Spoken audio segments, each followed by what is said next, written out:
You ever acted in anything? Anything that has been seen by the human world? Yeah, or like ever like had any kind of dramatic training or had anyone indicate to you that you have any sort of acting talent? I did take drama class. I went to drama class in school. I did a little bit of like student film stuff. Nothing like major, but yeah, a little bit. Would you say you're a better actor than Hulk Hogan? 100%. I would say you could pull 9 out of 10 people off the street and put them into a film without having practiced, and they would be a better actor than Hulk Hogan. He's really bad. He is atrocious. I don't think I have ever seen dramatic parts of a film that I believed less than in this one. Yeah, what's weird is that they went for drama. I couldn't understand it. The choice blew me away. There's a lot in this movie that blew me away. Welcome to Bad Movies and Beer. I'm Cooper. And I'm Nolan. And today we are discussing a movie that I was very fond of as a child. And having watched it again now, some 30 years later, I don't know what the f*** was wrong with like 10-year-old me. I don't know what was that guy watching? Holy shit. Was there lead paint in my house? Why did I think this was good? I had not seen this before. This was my first time. And now, how is that possible? I mean, you're a child of the 80s? Yeah, I was. Hulkamania was running wild. I guess so. I even watched WWF wrestling. Like, I was not separate from this kind of scene, but I had not seen this movie before. Do you think 10-year-old you would have liked it? I don't know. Okay, fair enough. Listen, it's hard. If you think 10-year-old you was smarter than 10-year-old me, you can just say so. Right? I mean, that's probable. Because I think 10-year-old me was a fucking dunce based on having seen this. Based on you having fond memories of this. I'm not proud of my childhood at this point. It is funny how some things we enjoyed age so poorly, and this has to be one of those things for you. I'm sure we've talked about movies on here that I loved when I was little that also haven't aged as well. Yeah, we're going to watch one of those later on this season. Tank Girl. Yeah. Lori Petty. Big Tank Girl fan. I haven't seen that in probably 10 years. Great. And I'm still holding out that it is as good as I remember it.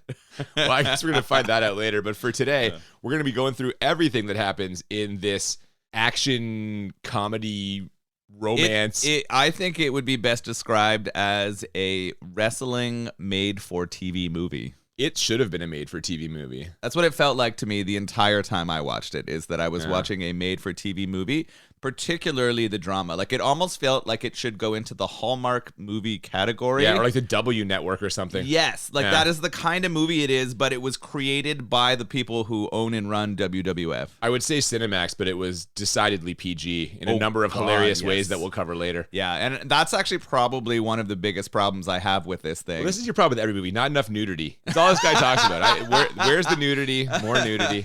Not even the nudity, but we'll go into it in more detail. Definitely, but first, we have not a beer. No, it is a beer. What? That's a beer? Yeah.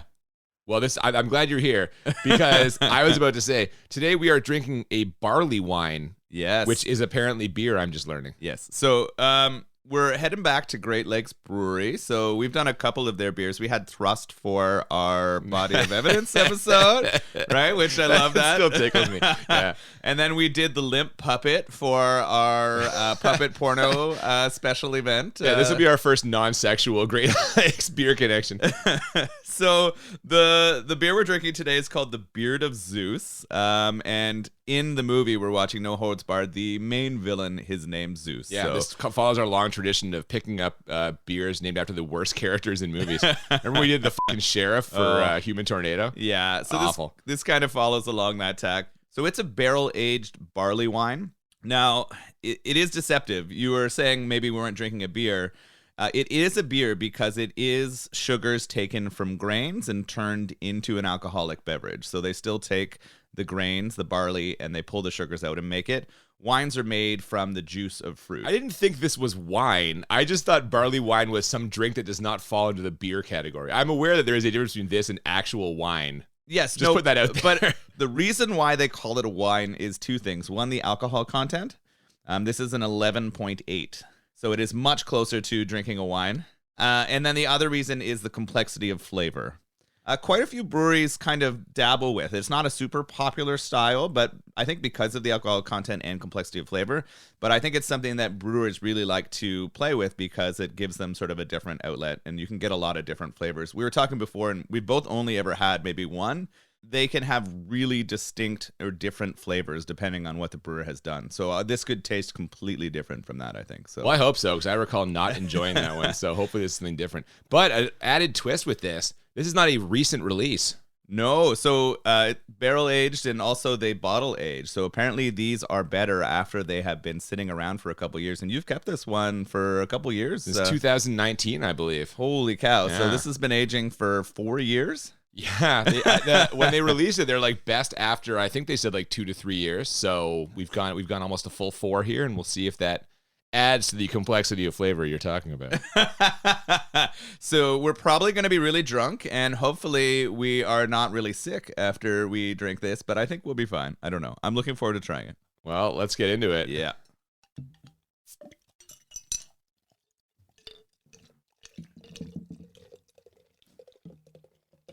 So before we see anything here, we get the unmistakable voices of Mean Gene Okerlund and Jesse the Body Ventura over the opening credits.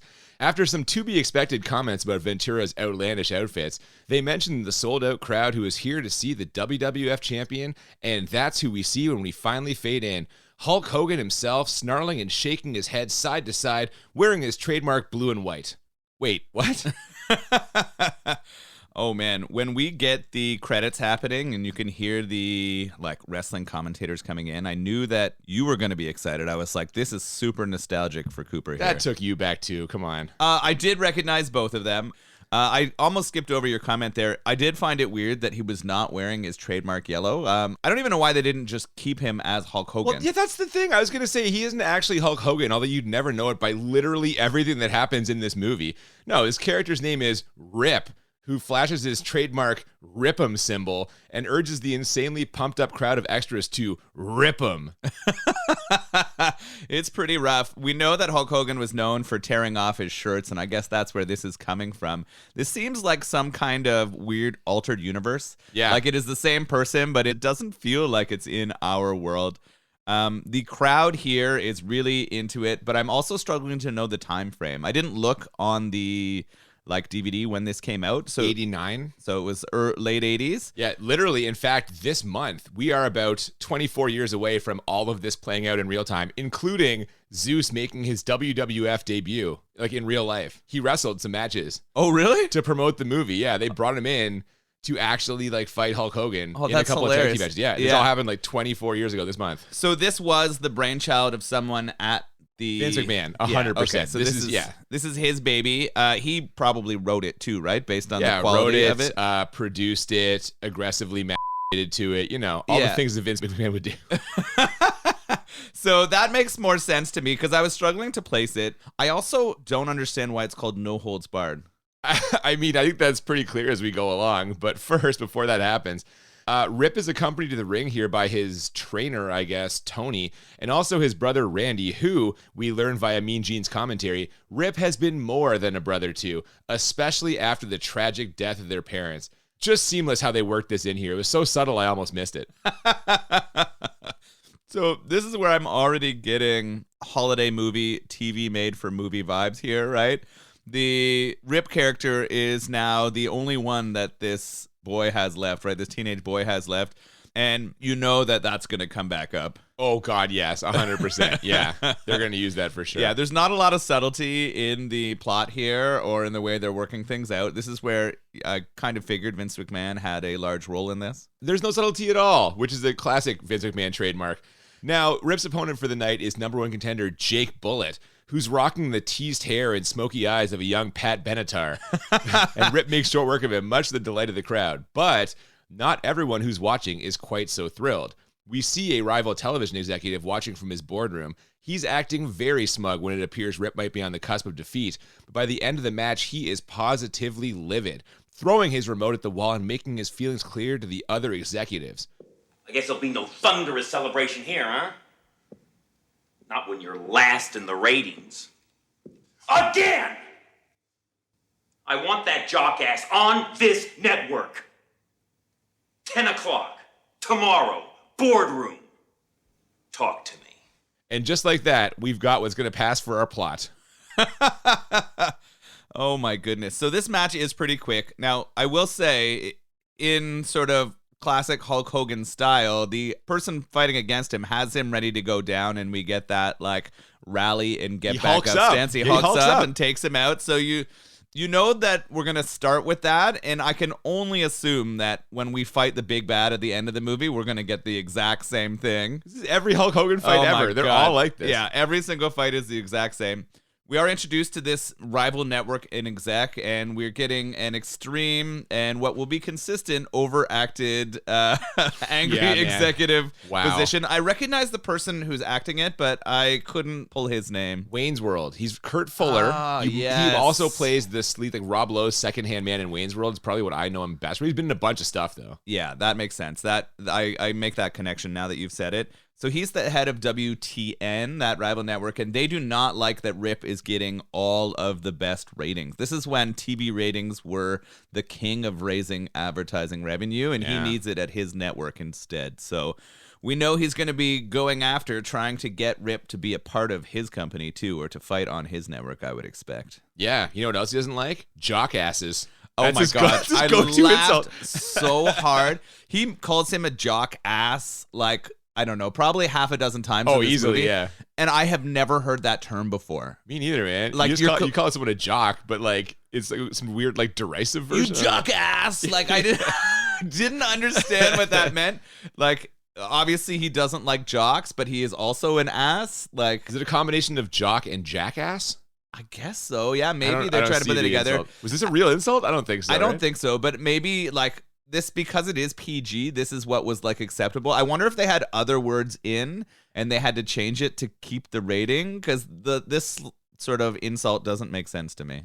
No, me neither. Now, you mentioned television ratings a second ago, and as we see the next day, this movie is apparently set in a world where the WWF is the highest rated television product of all time, and Hulk Hogan, I'm sorry, Rip, not sure how I confused those two, is the biggest star in the world. Now, the smarmy executive we were just talking about, Mr. Brell is his name, is absolutely desperate to get Rip, and I guess therefore the WWF on his station, like you said. He's even desperate enough to bring Rip in for a meeting and hand him a blank check to break his contract with the other network. As you can imagine, this does not go well for him. He says what this network needs, it gets, right? He's not used to hearing no for an answer. We get the Rip character, our Hulk Hogan character here. He rolls up to this place just dressed in, I don't know how to describe this outfit. So we had, back in Spookies, Duke was wearing a leather karate gi. Yes. This is not exactly that, but it appears to be like leather weight training gear, I guess. Yeah, with a bunch of spandex like worked in here too, and I'm kind of confused. It looks like a spandex biker outfit almost, I would describe it as. Biker / martial artist. If you combined a motorcycle enthusiast with a 1980s fitness guru, that's what you'd have. It's like Richard Simmons if he was into leather. So he's not going to take the money, so much so that he shoves the check in the mouth of our evil TV executive, almost makes him choke on that offer of money. And this does not go down well with our TV exec. What'd you think of his line here at the end after he shoves the check in the guy's mouth? Do you remember it? Oh, God. I won't be here when this clears. That's kind of funny. He's using the bowel movement for clear as a that's actually when kind it clears of your writing. colon. Yeah. That was the best line in this whole movie, probably. The delivery maybe not. The delivery maybe not, but the line itself is good. If Rip thought he was just going to be able to say no and still get a free limo ride home, he's got another thing coming. The driver, acting on orders from Mr. Brell, tries to take him somewhere else, I guess. We'll find out in a couple minutes. But Rip isn't having it. He kicks the limo door so hard he dents them from the inside. And this, along with him banging on the partition, inexplicably causes the driver to smash into a bunch of stuff, including like a security gate.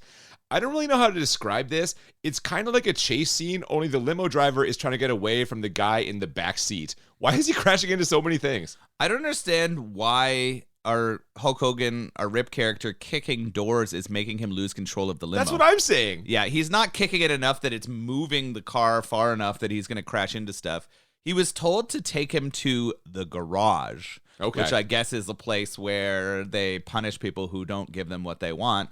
And we're going to find that out soon. After like driving around and crashing into a bunch of stuff, they pull into this sort of deserted garage, and we see some hooligan or thug-looking people who have pipes and weapons who are ready to sort of maybe beat down Hulk Hogan. But how does he emerge from this limo? Oh my God, dude. He jumps out the roof of the limo and immediately starts beating these guys up. But when I say jumps out the roof, I don't mean like he climbs out the top and over the side. He literally jumps out of the roof. He gets like 15 feet in the air and lands on the roof of the limo, roaring at them as he does it. This was absurd. He kind of exploded the roof of the limo like the Kool-Aid Man does a wall. But there was a sunroof, wasn't there? No, because There was no sunroof. He just punched through he exploded up through the hard metal roof of the limo. Yes, I thought there was a sunroof. So there was a sunroof, but they pressed a button and it closed a metal sheet over it. Like there was like a trap mechanism in the back of this thing to keep him locked in, and he just exploded through that metal trap. Doesn't slow him down even a little bit. He's so high up in the air. He jumps higher than any man has ever jumped in the history of time. It lands on top of it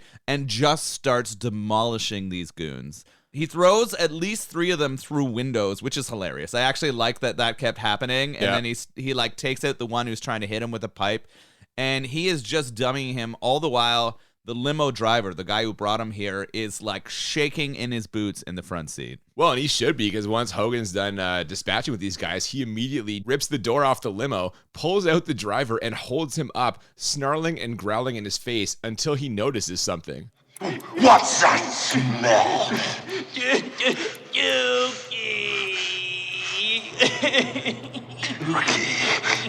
I just like to point out that you and I have a combined 4 college degrees. What are we doing here? What is this? I was blown away at this moment. I was like, who is this written for? Vince McMahon. that joke is literally a joke for a 5-year-old. Vince McMahon.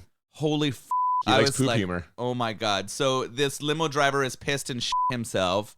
And that was what he thought was we the only payoff. know that he's himself. We don't know if he's pissed himself. There was the wet spot they put on his pants Of course he is pissed himself. massive, right? Yeah. So he's clearly pissed himself. He's himself.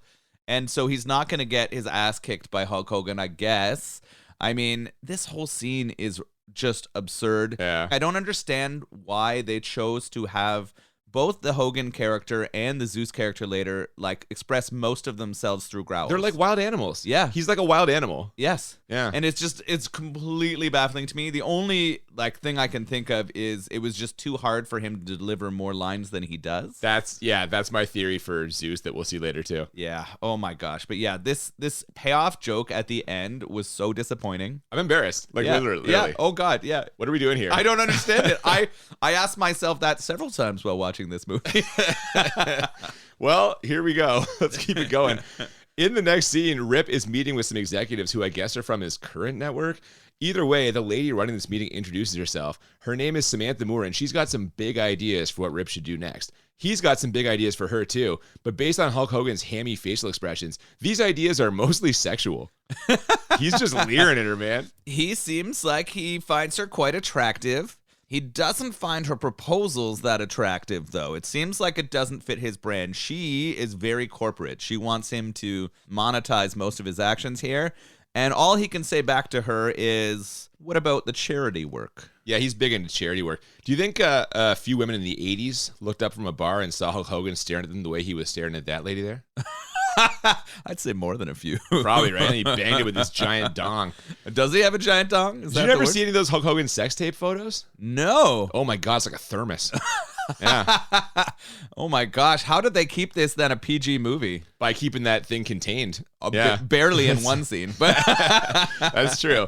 Well, as you mentioned, he's all about the charity work. And after telling her this, Samantha decides she wants to hear more about it. I'll pick you up. 8 o'clock. Dinner. Dressy. I don't know why he couldn't have just fucking told her about right then in that meeting. But of course, then we wouldn't have our fancy restaurant scene. What the Yeah, you didn't like this one? Oh, no. I thought this could be your favorite scene in the movie. I hated it. It's a great commentary on not judging a book by its cover and also classism. I thought you'd be all over it. Yeah, you thought I would be my... Yeah. So, of course, our Hogan character is supposed to be a bit of an everyman, and we are at a French restaurant. We get the most stereotypical French waiter possible. Hang on. You're upset about the stereotypical French waiter? I'm upset Of about all the a things- lot okay, of I the was gonna stereotypes say. in this movie, if we're going to go there. But This scene has the and most we are. of the minute for the But record. yeah, this one has significant number of them. The waiter assumes that he's an idiot and doesn't know or understand any of the food, and even like says that to him, only for the chef and the rest of the kitchen to come out and have a personal relationship with him already. He speaks French to the chef. He's clearly more cultured than the maitre d', and also Samantha too. She wasn't sure if he knew something on the menu. They assumed that he was dumb, and he shows them that he is not here, right?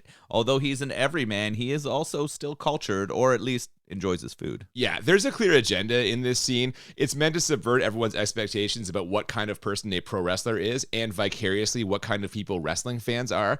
And, this might have worked if only Hulk Hogan was a better actor, or the people watching this weren't already 100% wrestling fans. That's your whole audience for this movie. Like, who are you trying to convince? It's really weird, right? Like, they are trying to show different sides of culture here. We're starting with a wrestling match at the very beginning of this that is the standard group, like mixed people who would be at a wrestling match, right?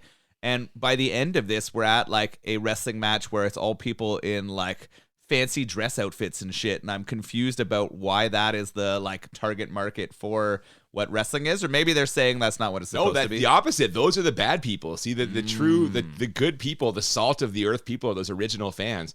And that's what they try to tell us, It's a right? real class commentary here, I'm telling you. All right. And we get some more of that juxtaposition in our next scene as we transition from Rip, the common man in a high-class restaurant, to Brel and a couple other executives in an absolute shithole of a bar, one that features bare-knuckle fighting, a waitress with a pretty clear sinus infection, and also a little person in a cage. The premise here is that Brel is hoping to find something that can counteract Rip and the WWF's television dominance, but really this is all meant to provide us with extreme fish-out-of-water comedy. They definitely got the fish-out-of-water part right. Not sure about the comedy. Yeah, this is pretty rough. This is where the TV executives' two sort of lackeys are supposed to be carrying the comedic weight, and it's not going very well. They definitely don't feel comfortable in this place. They head off to the washroom, and on the wall it says the VD room, which I guess is venereal disease. That's what it stands for. Yeah, so it's pretty rough. They're in the washroom, and they're like talking all this shit, and then a guy from the bar, the brother of the waitress, comes out, and he's going to smash the two of them for being insulting of the place, but then he sees their penises. Yeah. He lets them go because they have tiny and you're just like, oh my gosh. And we're going to come back to that humor too. So McMahon is really like going for some highbrow humor shit here. Oh God, this is all so lowbrow, man. And we're not like opposed to lowbrow humor for sure, but this is like childhood joke level. The quality of this is so low. There's no craft here at all. But yeah, that's his rationale for letting them go. They have tiny dicks. But good news is they, along with Brel, managed to get out of here without getting murdered or robbed. And they're not just leaving with their minuscule cocks. Brel's also leaving with an idea for a new show, The Battle of the Tough Guys. So this is his new reality TV show, right? This is going to be a tournament where he's going to put the toughest people against each other. And we know there's going to be some way that they're probably going to try to pull Rip in here. He doesn't seem to care about the money, though, so that's not going to pull him in. But we'll have to find out later what will get him involved in this world. If you can't see this coming a mile away, then you have not been paying attention to any 80s movie that involves relatives. Yes, as you mentioned, this is basically a no-holds-barred fighting contest, get it? Which Brel lays out in his full pitch. The competition will be open to any red-blooded American man who's got the guts to get into the ring and find out just how tough he is.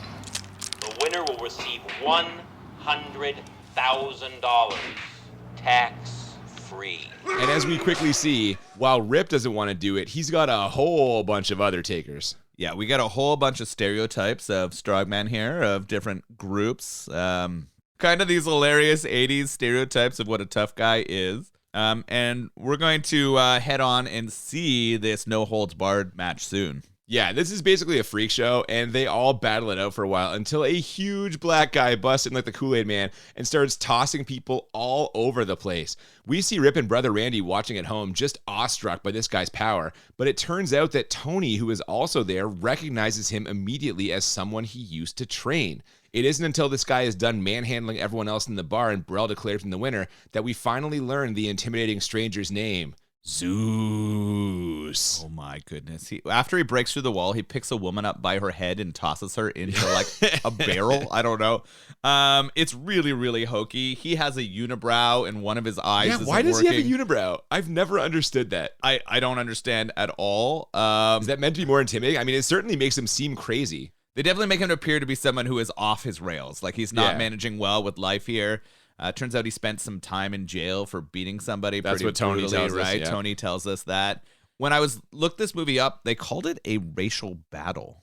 Like literally in the like things describing this movie, they describe it as a racial battle. So I was kind of like, oh my God, was there an intention at the time? I don't know. Because Tony's black. Hulk Hogan's trainer is black, so it's not a race thing. I know, and it was just interesting to see that obviously the hero in the 80s was Hulk Hogan, a white guy, well, and the course. villain was this, it's like big Rocky, prisoner black guy. Rocky yeah, 3, exactly. Clubber Same Lang, thing. yeah. We're getting the same kind of. Your villains had to be black or Russian in the 80s. That was basically it. That was just it, right? And so they're going to one of those stereotypes here too. And of course, he was an ex-prisoner. He is a massive man. He is, yeah. He is a big man, very, very strong. I could see him being intimidating. He beats the shit out of everyone here, wins us $100,000. Yes, and we quickly learn a few things about Zeus. First, that his fighting style mainly involves choking his opponents, throwing them, or smashing his two fists down on either side of their neck. And also that other than telling people his name, he mostly communicates by growling, as we see the next round of the Battle of the Tough Guys, where he destroys a big steel worker. And I don't know about you, but I've got this as a distant third in my 80s steel mill movie scene rankings, behind Flashdance and, of course, Cobra with Sylvester Stallone. Yeah, I think you're right. I think the ratings that you've chosen here are right. I like the Cobra one. I also think maybe we got one in the Highlander. We kind of had some industrial New York City fights too in that. So Commando Highlander too, where are they in a steel mill in Commando when he puts the pipe through? It's possible. This might right? be fifth on my list now. Yeah.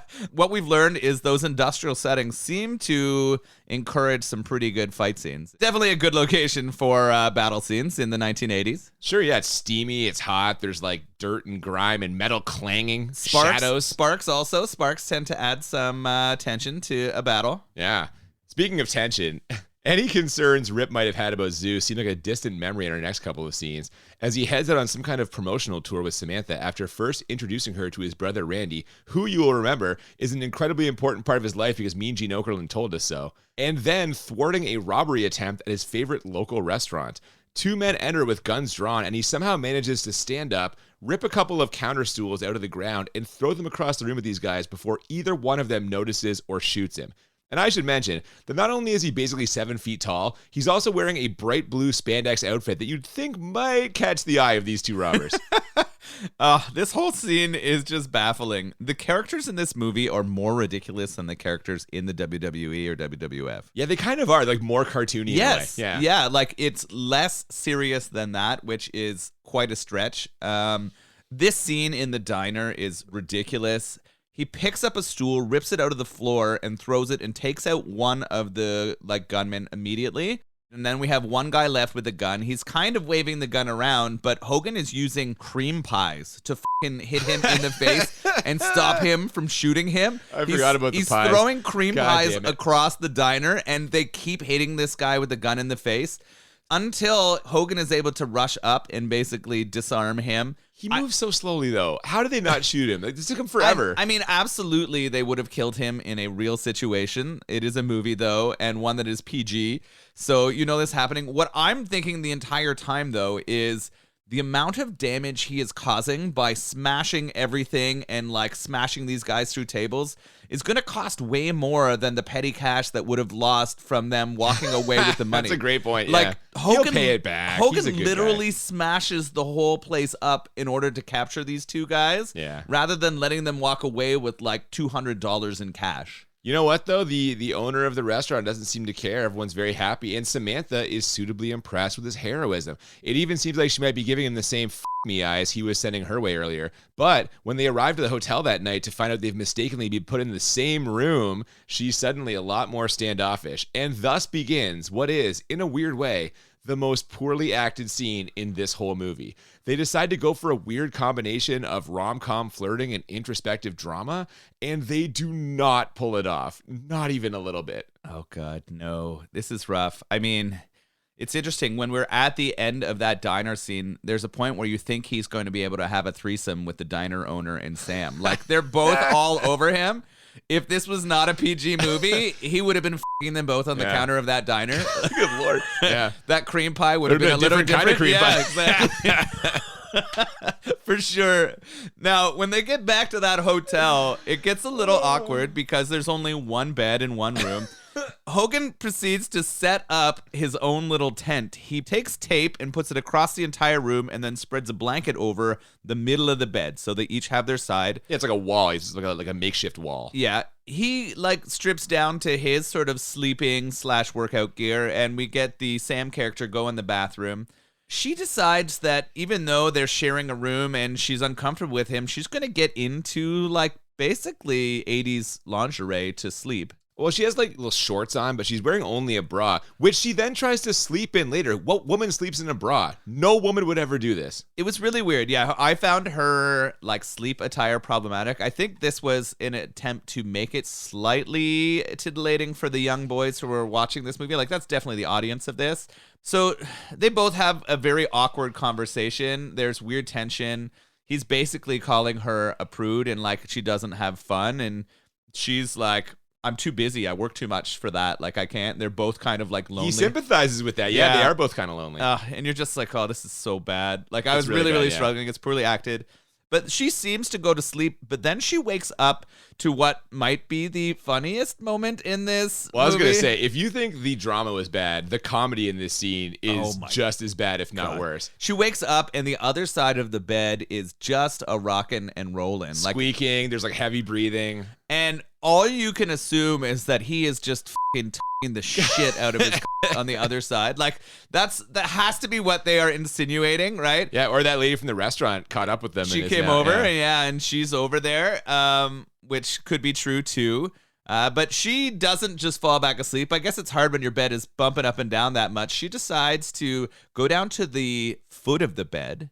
And what is Hogan doing?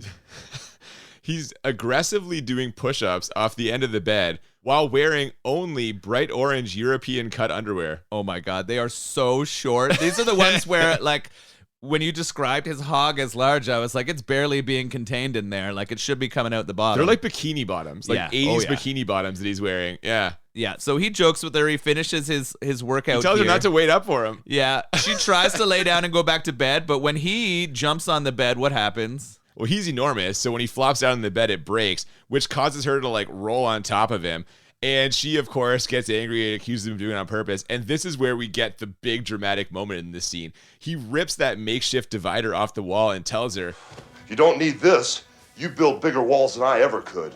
Now, okay, not only is this a fairly enormous emotional leap, but unless I'm wrong, this is literally the second day they've ever spent time together. Like, their initial meeting and the dinner was day one, and this is the first day of this trip they're on. That's 2 days. So why is he already frustrated that he won't lower her guard and let him into her heart?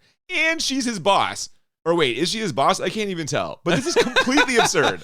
Yeah, he's used to women just opening their legs, not necessarily their heart to him whenever he wanted. So he is sort of confused right now why she's not ready to bone down. I mean, I get maybe he just really wants her to be into it. He wants the romance part. Maybe he's tired of banging random floozies on the road. He wants something meaningful. He needs this in his life. He wants to have a good mom example for his brother Randy. Well, he's not Randy's dad. He's Randy's brother. But he's acting as his dad, right? I mean, guess. yeah, with his parents gone. Bad news either way. It turns out in the next scene that Samantha is evil. Or rather, that Brell hired her to convince Rip to join his network by any means necessary. And yes, that includes encouraging her to seduce him and setting up the whole one-room situation as a way to make it happen.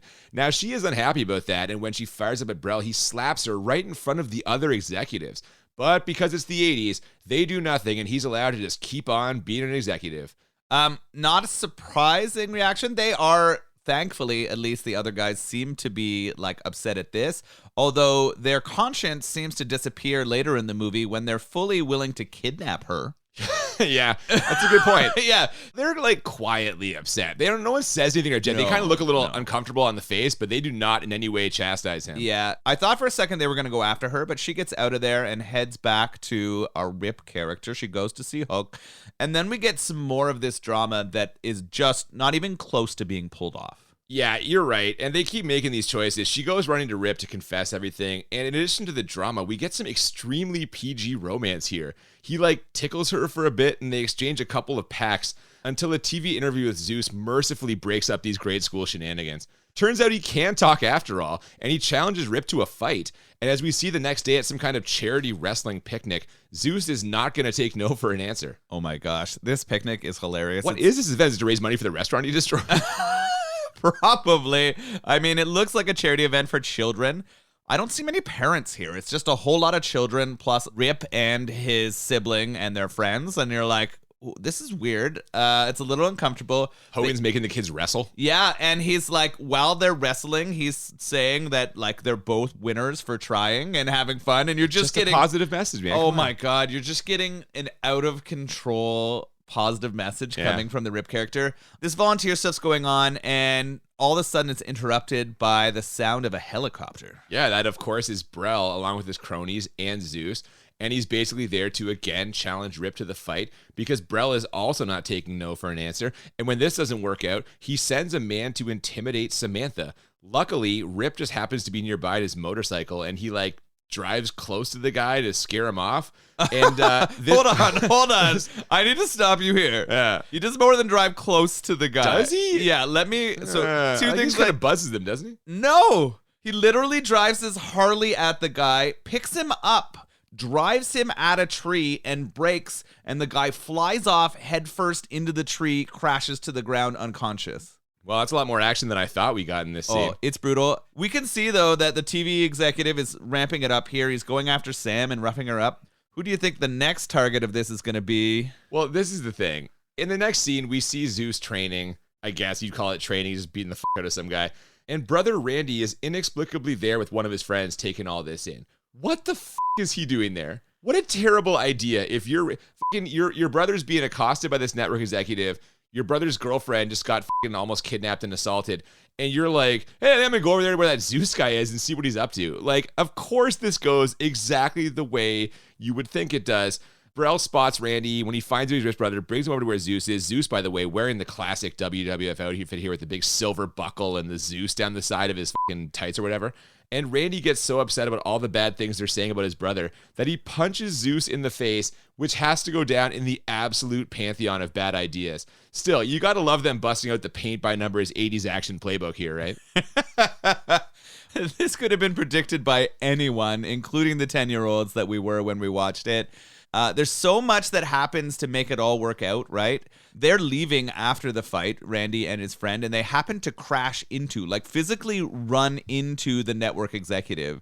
His friend mentions that he is Rip's brother, right? Like, big mistake. What the f***?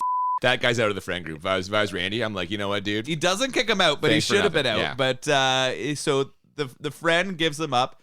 Of course, he punches Zeus, and then we're not sure what happens after. We know Zeus kicks the shit out of Randy. I'm wondering, is he dead? What's going on? We find out pretty soon. He's in a fucking coma and like maybe paralyzed. Like Zeus has really damaged this guy. Zeus goes for the neck a lot, we notice in his attacks. Yeah, and it didn't seem like Zeus did much to him in the physical actions we saw, but apparently it did a lot of work on Randy.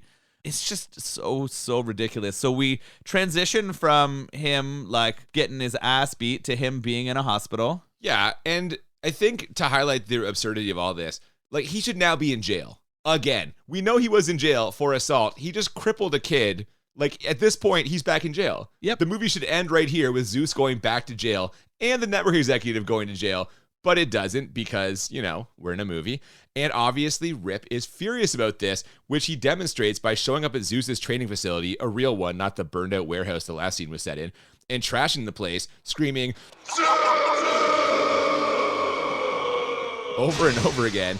And it's clear that the showdown is going to happen after all. But just in case he needed an extra push, which side note, he definitely doesn't, Brel has set up like cameras and monitors and is literally sending Rip messages hyping up Zeus while taunting him and his brother. This is totally unnecessary, but it does lead to an incredibly dramatic slow motion charge where Rip smashes what looks like Zeus but is really just his image projected onto a mirror. And this is where it dawned on me, Hulk Hogan is really trying here. Like, he is seriously trying his best, which just makes this even sadder. Hogan is trying. He just does not have the acting chops. He does not have the ability to express emotion. I don't know if that's a combination of the roids or like. Easy now. Come on. Yeah. I mean, what are you talking about? Easy now. Steroids affect your acting ability. I don't know. You'd think his anger would come off as realistic based on the roids he was taking, but I don't know. Well, the anger comes off more realistic than the emotions we see in the next little sequence here. The fucking drama. Oh my God, dude. We get some more of the serious drama in the next few minutes as we get to a hospital scene where Randy wakes up. Yes, he was in a coma. And Hulk Hogan attempts to cry, which, wow. This is actually killing me at this point. Trying to watch him act this hard and it not being successful at all. This is where if you put this on the television and you just came across this on the TV, you would have walked away at this point or changed the channel. Yeah. Like you wouldn't have been able to handle this. I can see your notes from here. It literally says, I hate this. Yeah. So it's not going well. But okay, hang on though, because I know you pretty well. Things have to pick up in the next set of scenes here as we enter a training montage, but not the kind you might think. While we do get several shots of Zeus aggressively working out, Rip's side of this is him helping his brother with physiotherapy and generally trying to nurse him back to health. What an odd choice this was. Yeah, it was interesting. Like right after putting I hate this in my notes, I also wrote this payoff better be good. Yeah. Right? We know we're leading to the big battle between the two of them, and I'm hoping for something to be awesome. We are seeing Randy get a little better. He's struggling, the acting and in his physical performance, but he's starting to move. He is. And at the end of this, the day of the big fight is finally here. Brell's boss has some concerns over what will happen if Rip beats Zeus. What he doesn't know, though, is that Brell has a plan that will prevent this from ever happening. He has a couple of goons grab Samantha when she's wheeling brother Randy into the elevator backstage, and he tells Rip that if he cares about her safety, he'll take a dive at the 10-minute mark.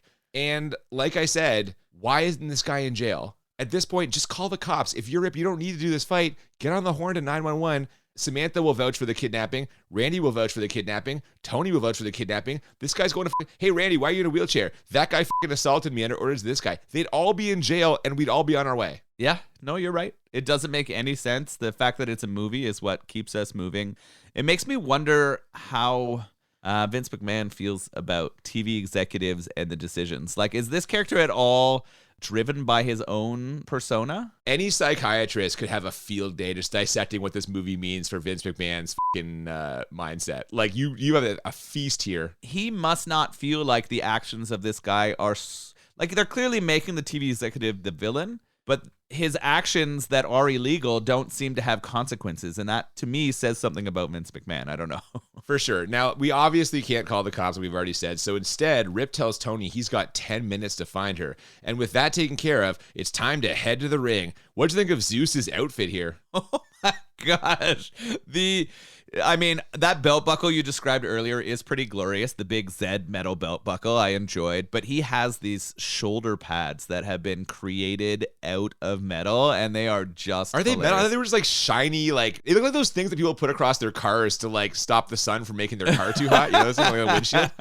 Those sort of aluminum foil Yeah, things man. that go on there. Yeah, it's pretty hilarious. He is also always wearing these metal bracers, these like what look like steel bracers on his wrists. Yep. And he uses those to smash his opponents a whole bunch. What I noticed as we get into the fight here, very early, he hits Hulk Hogan with it, and it leaves a paint mark on his back because they're so sweaty. And I'm like, well, those clearly aren't metal. No, man. I was going to spend about $30 on this outfit, which is quite a contrast to all the tuxedos and evening gowns in the crowd. He takes off those giant silver shoulder pads, and they have a brief stare down before Zeus knees Rip right in the thermos to gain the advantage. Rip has taken some damage here. The thermos. I like that. Yeah. Rip's taking some damage here. His infirm brother is very concerned, but he manages to turn things around while keeping an eye on the clock.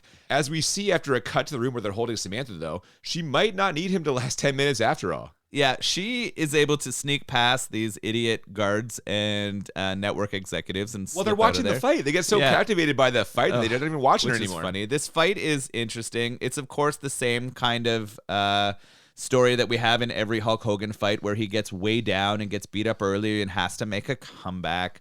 The crowd seems really into it, despite them not being a traditional wrestling crowd, which is pretty funny. I don't know what they're trying to tell here. It looks like people are either at a prom or an awards gala or something. They just like success. This show is making money and they like money. It's kind of going as you'd think it was. She escapes out there, but right after she escapes, they kind of notice, and we got a little chase going on now. Yeah, and if these guys even had a rudimentary understanding of how elevators work, they would have caught her right away. She gets in the elevator and is like pressing the door close button. One of them tries to grab the door, but his fingers slip off, and as it closes, they're just like banging on the outside, being like, damn it, press the fucking button, the doors will open back up. But no, instead, they let her go, and she's riding all the way down to the ground floor, where they do manage to catch up to her and try and grab her again. But enough time has passed for Tony and I guess that fucking friend who caused Randy to become infirm to find the two of them. So she gets loose on the floor, but she sees, as do we, that Zeus is now firmly in control. In fact, it seems like he's about to break Rip's neck until Tony, of all people, gets Zeus's attention by yelling at him. How about that, huh? Turns out Tony's the real hero of this movie. I mean, he saves Sam, he saves Rip. Trainers are the best. That's what we're learning here, that the old man trainer is the key. I at no point think that Rip is going to lose this match. Like, I don't care how many shots they're showing me. We know based on the rating and the audience for this movie that Rip is about to emerge and just start fighting back. Well, it's every 80s movie, though. We've been over this so many times. You always know. Of course, fucking Stallone or Schwarzenegger or Van Damme is going to win. We know this. We know this so well. And yeah, they're trying their best to sell this here. Everyone in this movie is overacting to a comical degree here. From Brel yelling, "Zeus, you idiot!" to Randy's, "Come on, Rip!" to literally everything Zeus does. I'm surprised the screen didn't just burst into flames. They are all turned up to 11, and just when I thought things couldn't get more ridiculous, the two of them fight up to the studio's control center, where Rip lands several heavy blows before eventually knocking Zeus off a platform and through the ring. I would have absolutely died if when he crashed through it, it has been an outline of his body, but instead it's a perfect circle, which does not even try to hide the way they did this effect. It doesn't even try to show that they've pulled out the piece between it and everything. It's so clear. It's so clear what they've done here. Oh, it's pretty bad. I mean, you could have seen this coming from a mile away. So many close-ups of them, like, being sweaty and yelling or grunting, including the TV executive, like you said. It's a really big struggle here. I did kind of enjoy when they got into the crowd, though, and Zeus started knocking around Sam and his brother again. You knew that was ratcheting it up. He does eventually take him out by smacking him down like into the ring and it exploding. But he's not done yet. He's got one other villain he still needs to take out. That's true. Brel is still there. Now, he's been desperately trying to kill the video feeds ever since he realized Rip was going to win. And he did this by pulling out literally anything connected to the walls. Now, unfortunately for him, this left a significant amount of live electrical wires exposed. And when an angry Rip stalks towards him, flexing and growling, Brel backs right up into them and promptly gets electrocuted. And so the movie ends triumphantly, with Rip walking through the cheering crowd before turning to the camera, giving a big smile and throwing up the Rip 'em sign, having just caused a man's death. Rip 'em! I mean, it happened exactly as you said, except for one thing. The TV network executive did get one more jock-ass insult in before he hit the fryer. He did call him a jock-ass again, yeah. You stay away! Stay away, you jock-ass! And I laughed so hard. We do get, after he gives the Rip 'em symbol, the freeze frame. That's which true. I know that you love. There was the +1 for an enjoyment right there. And then we transition to a no-holds-barred theme song. Yeah, man, they sent us into the credits the rockin' theme song. Murder, yeah. Just killed a guy. I mean, so the guy was evil. Still, he just died. Did he kill Zeus too, or does Zeus survive this fall? We don't know. They did not. We don't find blood out in was No coming Holds out of Barred his 2. mouth. Yeah. Yeah, interesting ending here. You know it was coming. You knew that Rip was going to take down. I didn't think he was going to die. The fact that they killed the dude, that was a bit of a surprise for me. Yeah, I guess based on the trajectory of the rest of the movie, that was a bigger leap than I thought. I thought he'd go to jail. Scooby-Doo style. They'd take him off. He'd be yelling, I was going to get him back and whatever. You haven't seen The Last of Me, that kind of thing. No, dead. And no one cares. Yeah, everyone is just hooray! cheering. They're all just cheering. It was rough, definitely, to see that go down the way it did at the end. I mean, this whole thing was rough. To see this whole movie go down, it was rough, man. Yeah, I expected a little more, to be honest. But I guess we're going to talk about it. I don't know why. Yeah, you know what? I will say, too, the fact that they don't leave the door open for a sequel, there's no, like, shot of Zeus's hand rising up from the ring. I think they knew. They're like, you know what? grab the money and run. We're not getting a second shot at this. That is what this kind of feels like, right? Just taking money out of the pockets of the average wrestling fan. Yeah. Right? They had to go see Hulk Hogan in a feature film, see him become the champion again or maintain his championship. I guess he never lost it in this one, despite that risk posed by Zeus. I don't know why he wasn't just Hulk Hogan. You're still calling him the WWF. You got Mean Gene Okerlund and Jesse Ventura. He's clearly Hulk Hogan. Just call him Hulk Hogan. What are we clinging to at this point? Yeah, I don't understand why we had to do the weird alternate universe thing, but the Rip character just didn't do it for me. No, and I guess we'll find out right now how much it didn't do it for you. We should probably transition to our ratings.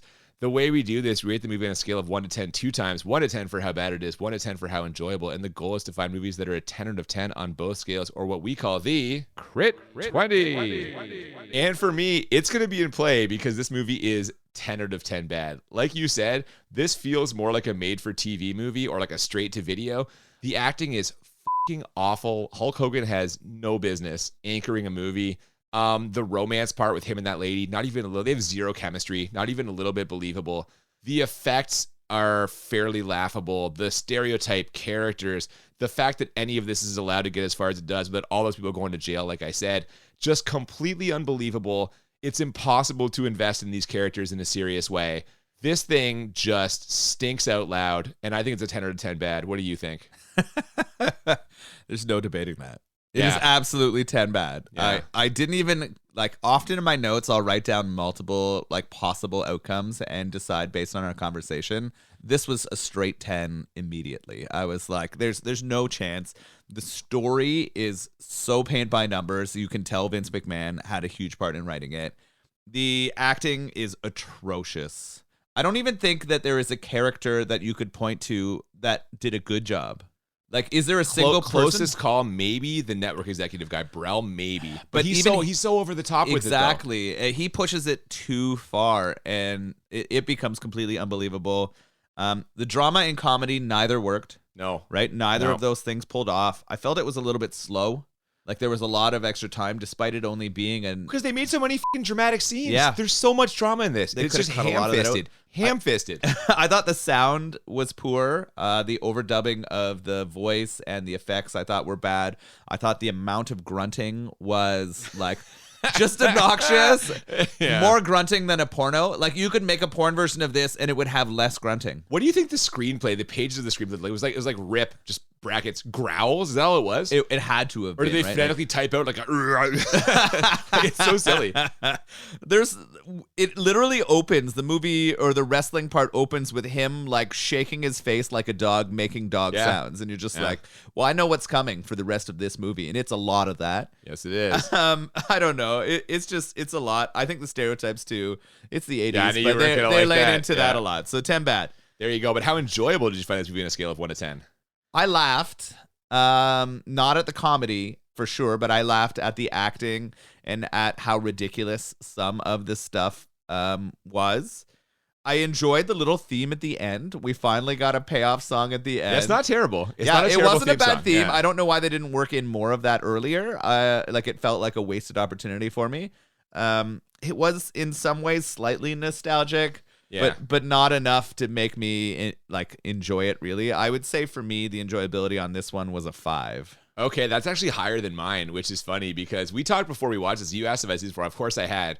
And I said I kind of enjoy it as a historical curiosity / the nostalgia factor. Yeah. Man, again, I watched this and I was just 10-year-old me was an idiot. To even maybe I was 8 or who the knows, but I just to watch this as a kid and be hooray, it's Hulk Hogan doing what he does. No, man, this is bad times.